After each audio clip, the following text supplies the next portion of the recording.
Olá, muito bom dia, você ligado aqui na Mix, estamos começando o nosso jornal dessa quarta-feira, como sempre a gente faz entrevistas aqui na quarta-feira e hoje nós convidamos a Dilson Silgueiro, ex-vereador, cassado aqui pela Câmara de Presidente Prudente, absolvido, não pôde retornar, né, porque passou o tempo do mandato.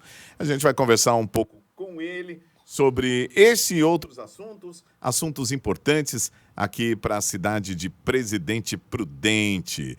Muito bem, vamos lá. Conhecido também com 007. Ainda vale o 007, Adilson? Com certeza. Vamos começar de trás para frente.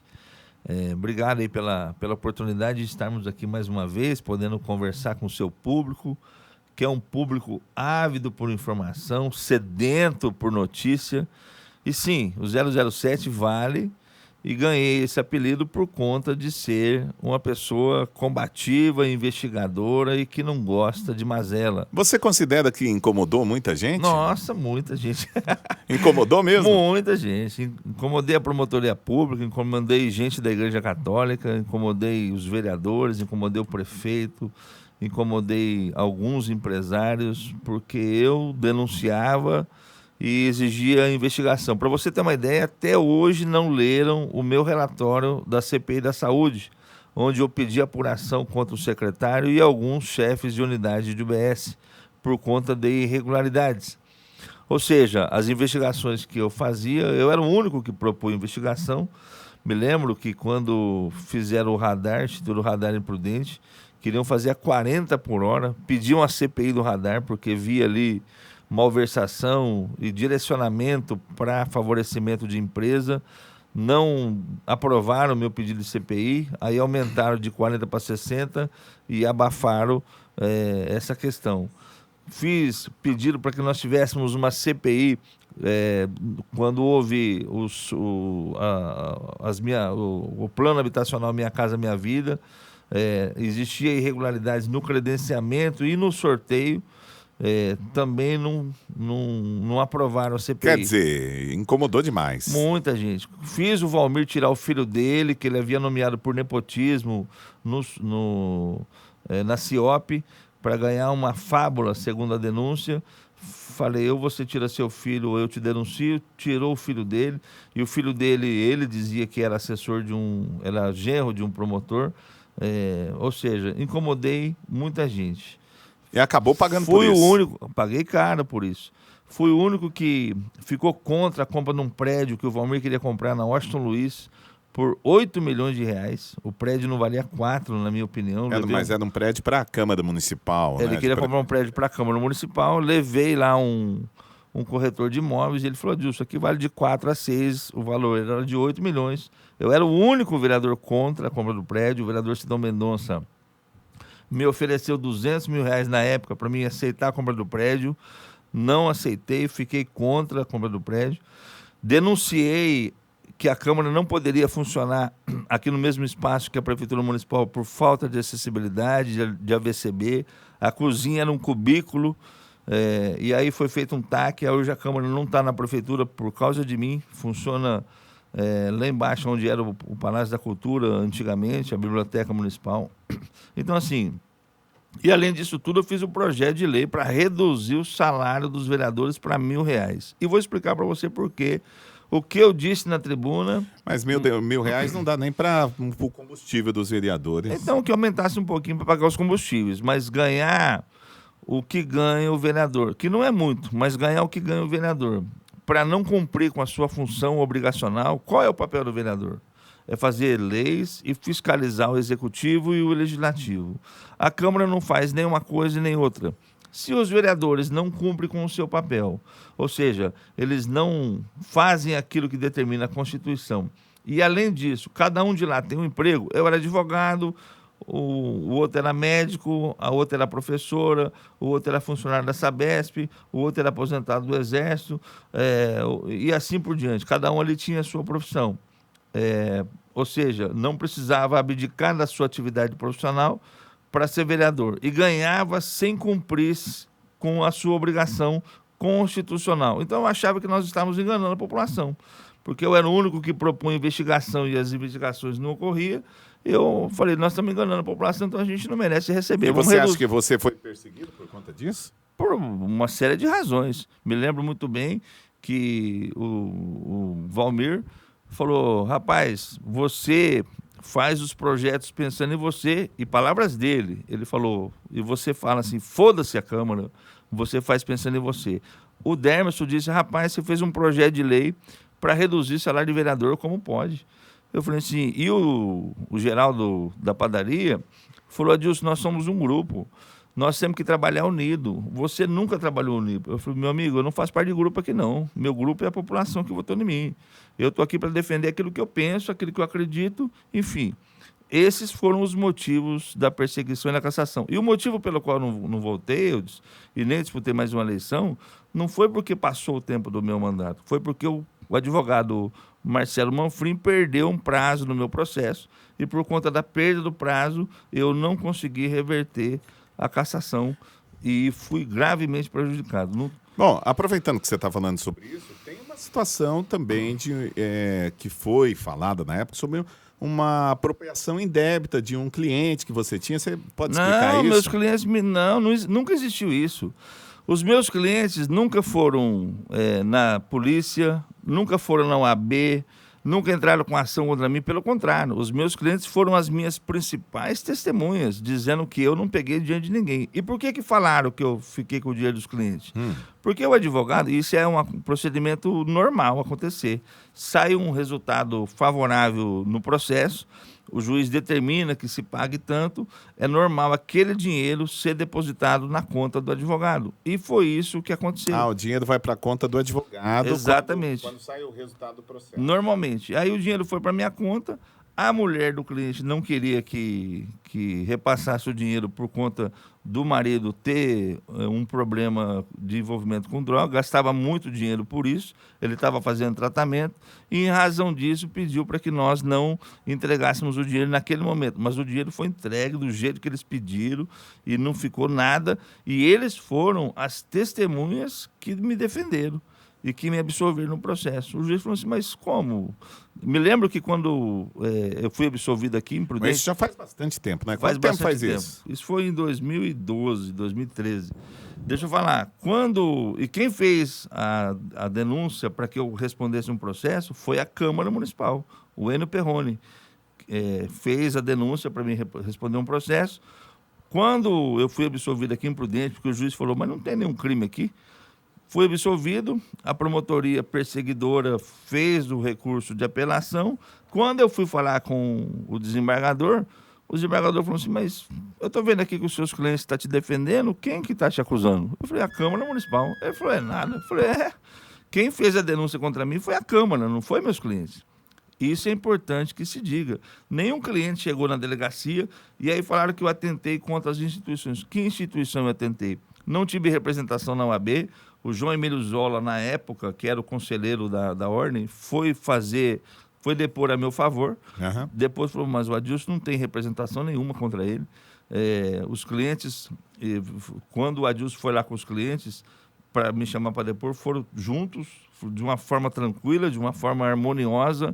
Não vi nada de anormal naquilo que aconteceu. Enfim, provei que nada de ilegal houve. A única ilegalidade que aconteceu foi a cassação absurda e arbitrária. E quem assumiu no meu lugar depois, o Marcelo Budokan, que havia falado numa conversa informal que vereadores haviam recebido propina para poder aprovar a CIOP, ao invés deles irem atrás da informação para ver se era verdade ou não de que os vereadores haviam recebido propina, o que os vereadores fizeram? Caçaram o cara. Não foram investigar se tinham recebido ou não propina. Como é que eles iam investigar eles mesmos? Não foram investigar. E aí caçaram o cara por nada também. Ou seja, a Câmara só caça quem faz denúncia contra ela e quem defende aquilo que é certo. Nós temos uma Câmara fisiológica, uma Câmara que trabalha em cima do interesse pessoal, em detrimento e totalmente contrário ao interesse público. Muito bem, é bom os esclarecimentos aqui do Adilson Silgueiro nesse primeiro bloco aqui do nosso Jornal da Mix. Nós vamos para um rápido intervalo, já nós vamos conversar com o Adilson Silgueiro sobre algumas questões de Presidente Prudente envolvendo a Câmara, também investigações que estão sendo feitas, o trabalho da Câmara, mais precisamente agora, né, neste mandato, já que a gente falou um pouco aí da história dele. Mas voltamos já já, daqui a pouco, depois do intervalo, para comentar muito mais sobre Presidente Prudente aqui com Adilson Silgueiro.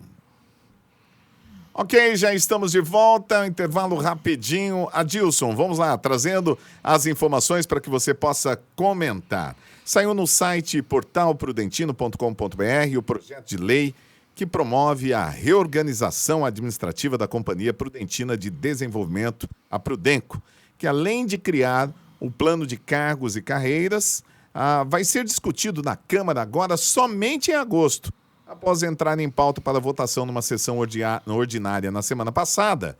Ele foi adiado a pedido do líder do governo, Ivan Itamar. A gente já falou desse assunto aqui, já comentamos, mas agora a gente quer a sua opinião sobre a Prudenco e sobre esse assunto aí, esse adiamento. Adilson. Quando o ex-prefeito Paulo Constantino, e aliás foi um prefeito extremamente importante e muito competente para a cidade de Presidente Prudente, fez muitas obras em Prudente e a gente vê a marca da administração dele em vários lugares da cidade. Quando ele criou a Prudenco, acho que o objetivo dele ao criar a Prudenco eram dois. Primeiro, dar a possibilidade e uma alternativa para a Prefeitura Municipal de ter uma autarquia que pudesse fazer obras, fazer limpeza e fazer uma série de coisas relacionadas a isso de uma forma mais barata para o município, economizando dinheiro. Eu acho que esse foi um ponto importante. E o outro é que geraria emprego e poderia colocar várias pessoas da cidade empregadas, já que Presidente Prudente é uma cidade com muita falta de emprego. Ocorre que de lá para cá várias coisas aconteceram e a Prudenco vem sendo legislatura após legislatura usada como meio para prática de fraudes. Nós tivemos ali graves problemas. O último problema agora, inclusive, eu participei da denúncia, é de que funcionários foram concursados, e aí o camarada ganhou para fazer parte do lixo ou de qualquer outra coisa. Esse cara era promovido, ele ia ganhar 1.500, 2.000. Esse cara foi promovido para ganhar 7, 8 mil. E aí o que fizeram? Pegaram esse dinheiro dele, foram no banco, fizeram um adiantamento de salário durante os 4 anos, pegaram esse dinheiro, continuaram, para ele foi bom, porque ele continuou recebendo 3 mil, 4 mil, e o restante foi usado para a campanha eleitoral. Isso aconteceu com várias pessoas. E nós denunciamos isso na promotoria pública. A promotoria fez abriu uma ação civil, uma investigação, e o fumo está entrando aí para várias pessoas por conta dessa irregularidade que foi provada. Ou seja, é grave a situação da Prudenco. Agora vem com uma história de uma reformulação. Na verdade, essa reformulação, a gente precisa analisar com muita cautela e muito critério para ver se o objetivo dela é, de fato, enxugar a Prudenco para que ela seja competitiva e ofereça serviço de qualidade e a um preço menor para a prefeitura, ou se de fato vai continuar sendo uma cabeleira de emprego. Uma das coisas que precisa mudar na Prudenco é essa história dos conselheiros. Tem conselheiros de várias cidades diferentes, onde a prefeitura paga um absurdo para esse povo ser conselheiro, quando poderia pegar as entidades de Presidente Prudente, de classe de Presidente Prudente, os sindicatos das várias profissões, OAB, engenharia civil, contador, enfim, para ser os conselheiros, economizaria-se muito. Tem que ser feita uma reforma, e tem que ser feita uma reforma urgente. Eu só acho que essa Câmara não tem preparo para isso. Muito bem, vamos lá para a segunda pauta que nós separamos aqui para discutir, também falando sobre a Câmara Municipal, a Comissão Especial de Investigação do Atletismo, que solicitou na sua última reunião uma série de informações para os envolvidos na denúncia sobre o possível uso de estrutura pública por instituições particulares. Você está por dentro desse assunto aí? Está sabendo o que está acontecendo nessa comissão especial de inquérito? Da comissão especificamente não estou, porque não está tendo serviço nenhum. Estão adiando tudo para depois de julho, tudo para agosto. Ou seja, empurra tudo com a barriga, amanhã a gente faz para a gente poder ganhar tempo e contornar as situações e os problemas que existem. O fato é que eu conheço esse pessoal da APA, é um pessoal que vive do atletismo, é um pessoal que se dedica, um pessoal competente, já tive a oportunidade de ajudar alguns deles, e a gente recebeu informações, e eu não estou dizendo que isso acontece, porque eu não estou na investigação, mas recebemos informações que o secretário montou uma equipe dele, e ele ajuda esse pessoal da equipe dele de uma forma muito pessoal, para favorecer um grupo seleto e feito por ele, de atletismo. Você acha que só um grupo tem direito a isso? Não, pelo contrário. Direito a isso? Não, todo mundo tem direito. O que não pode é excluir quem está querendo. A APA é que está sendo excluída. Ela não continua? Sim, mas me parece que numa série de dificuldades. A gente tem aí vários atletas, que é o pessoal, inclusive da Unesp, o pessoal se reúne para poder fazer, e eles têm uma dificuldade muito grande de conseguir o apoio da Secretaria de Esporte para poder desenvolver as suas atividades profissionais. E aí acaba passando o chapéu para todo mundo poder colaborar, mas a Secretaria dá uma destinação especial e direcionada dos seus recursos para um grupo diferenciado, montado pelo próprio secretário. Essa é a informação que chegou até mim e que tem que ser investigada. Não estou dizendo que o secretário faz isso, mas a Câmara tem que investigar. Mas investigar de forma séria, ir atrás de fato das informações. E se apurar que isso ocorre, tem que denunciar mesmo, porque o vereador tem a função de fiscalizar. E se o vereador não cumpre com a sua função, o que ele está fazendo lá? Eu quero acreditar na boa vontade dos vereadores, mas eu não acredito, porque todas as vezes que eles falaram que ia fazer investigação, deu em nada.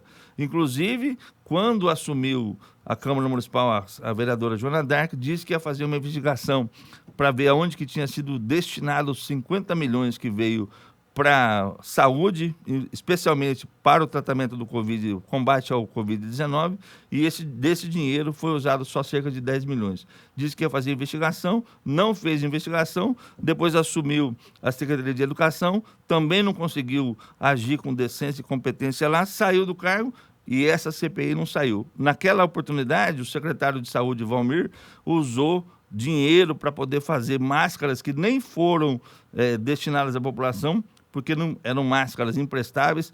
Tem que apurar. A Câmara tem que apurar o que está sendo feito do transporte coletivo de Presidente Prudente. Muito bem, a gente vai falar também disso aqui. Será que dá tempo? Eu não sei se... Eu tenho mais 2 ou 3 assuntos, mas do jeito que você está falando aí, eu não vou conseguir... Tava com sede de falar o Adil Silgueiro, viu? Vamos falar já que você tocou na Joana Dark, a atividade dela principal sempre foi na educação, vamos falar do projeto de complemento salarial dos professores. Foi rejeitado pela segunda vez, com proposta arquivada, e parte do magistério vai ficar fora aí do piso nacional. A gente está numa situação no Brasil muito difícil, até para pedir um aumento, até esse aumento dado pelo Bolsonaro aí, que dificultou muitas situações em prefeituras, e não é um problema exclusivamente de Prudente. Eu sei que é um problema nacional, de quase todas as prefeituras. Como é que você viu essa situação aí? Bom, primeiro vamos por partes. O Bolsonaro fez um projeto de lei político, eleitoreiro, para poder atingir um grupo de eleitores do qual ele não tem nenhuma afinidade, que é a educação. Ele é um nicho de eleitores que tem um viés de esquerda e que vai por uma candidatura diferente da do Bolsonaro. E ele fez um projeto de lei que eu acho justo, eu acho correto, mas o objetivo não era o de valorizar o professor, e sim de atingir esse grupo de pessoas, tentando coaptá-los para votar em si. Esse é um ponto. O segundo ponto é que as prefeituras municipais, em quase sua totalidade, não têm o fôlego necessário para poder pagar esses 30%, 35%, eu acho, que foi dado de aumento pelo governo federal. E o que tem que ser feito para que isso aconteça? Fazer a lição de casa. Se a administração pública enxugasse a máquina pública, reduzisse o número de secretarias, para que 17 secretarias em Presidente Prudente? Reduz para 12, para 10. Você coloca uma secretaria de esporte, turismo, cultura numa só, faz um secretário, 2 coordenadores, você reduz uma série de... Dá para economizar muito por mês. E aí você consegue dar o aumento sem você conseguir atingir o teto. Mas tem professor que ganha igual secretário aí. Pois Você é. tirou um secretário e vai ficar o professor ganhando a mesma coisa? Esse é um erro que tem não só de Prudente, mas de todas as administrações públicas, que são as incorporações que é feita ao longo da atividade que aquele profissional desenvolve, aí ele pega um cargo de confiança, aquele cargo de confiança... Me parece que essa incorporação acabou, mas muita gente foi beneficiada por ela. Então você ganha lá 2 mil, mas você pega um cargo para ganhar 10, 15 mil. E aí, aquele valor, dependendo do tempo que você fica, é incorporado no teu salário. E aí vai crescendo, crescendo. Tem gente hoje na máquina pública que ganha 40 mil, 50 mil, e não é o prefeito, é funcionário. Tem gente que ganha mais que isso. Isso entra, na verdade, de uma forma assim, as pessoas podem falar, é um absurdo isso, e de fato é, mas é o que diz a regra do jogo. Não tem como mudar no meio do campeonato. Mas isso são questões que tem que ser feita uma reforma administrativa em nível nacional para mudar uma série de coisas com relação ao funcionário público. Muito bem. Agora a gente está quase caminhando aqui para o final da entrevista de hoje aqui com a Adil Silgueiro. Quero agradecer mais uma vez por ele vir aqui. Fiz perguntas duras no começo do programa, né? Se você está ouvindo pela rádio, esse programa não vai repetir na rádio, mas vai estar disponível no nosso YouTube. O YouTube aqui da Mix FM Prudente, você vai poder conferir. Eu dei uma apertada nele ali. E agora nós vou jogar a bola para ele agora, porque é o seguinte, eu gostaria de saber a sua opinião sobre esse primeiro ano aí de mandato do prefeito Ed Thomas, né? Primeiro tá caminhando aí para o segundo, né? Para o segundo já. Um prefeito de pandemia, né? Numa dificuldade que todos tiveram, todos os prefeitos tiveram. Você acha que ele fez o que era possível? Dava para fazer mais? Como é que você vê a avaliação do prefeito de Presidente Prudente? Eu acho que ele fez o que era possível dentro da capacidade dele, porque não votei nele, não fiz campanha para ele, mas quando ele ganhou a eleição, torci para que ele fizesse uma boa administração, porque sou prudentino e quero que a minha cidade seja bem administrada. Infelizmente, não é isso que a gente vê. A gente vê uma cidade caminhando para trás novamente, uma administração muito ruim, que não contempla o interesse público, ele não fez a lição de casa, a administração dele é muito ruim, mal avaliada pela população. Onde a gente vai, a gente escuta crítica. É uma cidade que está num desgoverno. E isso é péssimo para todos nós. Eu acho que, quando eu falo que ele fez aquilo que estava ao alcance dele, é porque a gente tem que... Ele nunca administrou, nunca teve uma administração nem de um estabelecimento, de uma empresa, de nada, e consequentemente, pegou uma cidade para administrar sem o menor conhecimento do que é ser executivo. Infelizmente, na minha opinião, a administração dele está muito ruim, muito aquém do que a gente gostaria que estivesse, e para ficar ruim vai ter que melhorar muito. Muito bem. Olha, eu vou fazer uma pergunta mas torço para que ele melhore. Torço para que ele melhore. Porque nós precisamos de um bom prefeito e de uma boa administração. Hoje, ele tem acho que 1 ou 2 secretários bons. O secretariado dele... Eu vou perguntar sobre isso. Porque você falou da Câmara Municipal de Presidente Prudente, detonou muita gente, mas eu queria saber, tem alguém bom lá dentro para você? Eu acho que eu sou amigo do Padilha e para mim ele sempre vai ser um bom secretário. Não, estou falando da Câmara. Primeiro, da Câmara? Rapaz, dentro daquilo que se é o objetivo de ser vereador, nenhum lá cumpre seu papel. O Neves tentou fazer isso, mas ele fala para a população que ele é contra, mas ele não pede investigação de nada. Ninguém nunca viu o Neves pedir investigação de alguma coisa. Manda para o Ministério Público. No Ministério Público eu mando como advogado, eu mando como presidente de bairro, eu mando como cidadão. O vereador não tem que mandar nada para o Ministério Público. Só manda se não pedir, se a CPI não for instaurada. Nenhuma CPI pediu, nunca pediu uma investigação, ou seja, mente para a população. Não vejo nenhum... Não, então não tem ninguém. Na minha opinião, não tem, daqueles que cumprem com o papel de investigar. E entre os secretários do prefeito? Acho que a administração tem alguns secretários que eu não conheço. O secretário de Planejamento, uma vez eu tive com ele, se mostrou bastante solícito. Conheço o Matheus, da Secretaria de Obras, que eu tenho um carinho especial por ele, pela família dele. Acho um menino novo, mas de uma decência, de uma competência. Gosto do Padilha, mas secretarias do meio ambiente a gente não vê. A Secretaria de Esporte praticamente faz um trabalho onde a gente não conhece. Secretaria de Cultura também a gente não vê mais o trabalho sendo feito e realizado. Secretário de Saúde mudou a secretaria, eu acho que estava muito bem com o filho do Eustáquio, esqueci o nome dele, e o Ramon, hoje eu não sei quem que está à frente da secretaria. Ou seja, a administração no seu todo não é boa. Ela precisa melhorar muito. Eu tenho visto algumas coisas boas. Até e não adianta o secretário ser bom, se a administração é ruim, não ajuda. Não, eu vou deixar você falar, mas eu preciso registrar aqui. Recentemente nós tivemos ali na Praça do Centenário muitos eventos bacanas, eventos elogiados pela população, e recentemente esse evento com a associação aí das entidades, né, lógico, apoiado pela prefeitura, que fez lá toda a movimentação, que ficou muito bonito. Esse evento aí, mas o evento foi o arraial, né? Mas o evento não foi feito pela administração. O evento foi feito pelas entidades. As entidades se reuniram e fizeram uma festa junina, objetivando, claro, oferecer alegria, oferecer lazer para as pessoas que lá comparecessem, mas também objetivando angariar recurso para poder ajudar as entidades do qual ela patrocina. Mas esse tipo de situação não é bom. Isso é fundamental. Mas isso não é uma situação fundamental quando a prefeitura promove sem ter que colocar do bolso? Sim, deveria ser o papel da prefeitura. E se agir com inteligência, consegue muito mais coisa. Porque a sociedade civil quer participar, quer colaborar. Muitas vezes ela não faz porque encontra obstáculo do próprio ente público. Muito bem, eu vou ter que chamar o Adilson Silgueiro mais vezes aqui para a gente conversar. Ficou faltando do transporte público, ficou faltando aqui dos distritos e outros assuntos, mas vai ficar para uma outra oportunidade que a gente tem que encerrar o programa agora. Valeu, muito obrigado. Agradeço, que Deus nos abençoe. Valeu, gente. Estamos encerrando o nosso Jornal da Mix de hoje. Amanhã nós voltamos com os comentários de Adolfo Padilha e também Fernando Gessi. Valeu.